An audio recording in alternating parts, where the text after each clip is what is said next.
Patay ang usa ka security guard nga nagbisikleta human kini masaghiri og nalatay sa usa ka bus di Pasuruan sa Dan MC Briones, Dakbayan sa Mandawi kaganang udto.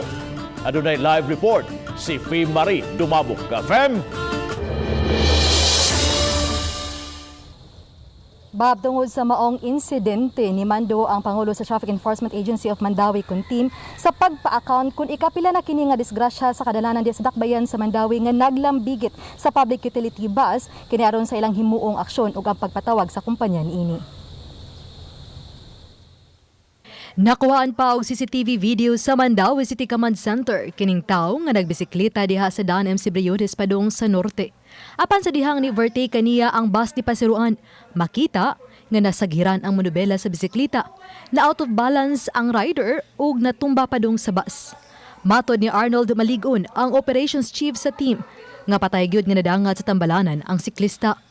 Gilang biktima nga si Sandy Orsal, 45 anyos, taga Sitio Cagay, lungsod sa Borbon ug usa ka security guard. Kasamtangang gipriso ang driver sa bus ug gi-impound ang sakinan samtang nagpadayon ng investigasyon. Go signal sila nga actually naguna gamay ang bisikleta antod nagkadungan sila na overtaken sa series bus mo to nasagiran sa series bike din ayang tumba padong sandig sa tunga-tunga bayan sa bus mo to napasok sa ilaw ug naligiran jud sa katapusang ligid sa series bus. Tungod niini ang Pangulo sa team, Attorney Jamaal Kalipayan, nimando nilang Maligon nga ipasubay kun ikapila na nga nalambigit sa disgrasya sa daan ang mga bus ni Pasuruan diha sa Dakbayan sa Mandawi. Lakip sa ipasubay ang mga kalapasan sa trapiko nga nahimo sa mga PUB, alang sa insaktong aksyon nga ilang himuon. Mato di Kalipayan, nga dunay dulan sa 200 ka mga PUB nga nagdagan sa mga daan sa Mandawi City.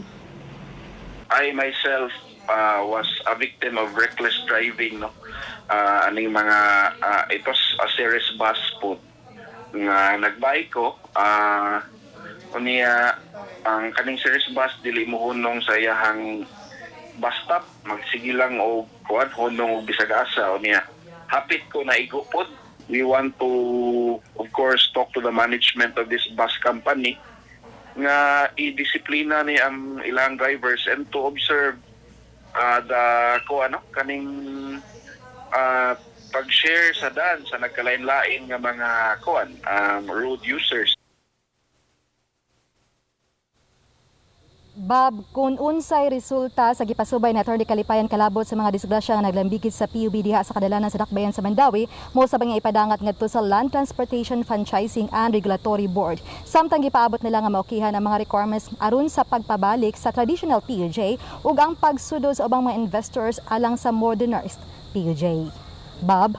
Daghang salamat, Fee Marie Dumabok sa imong live report.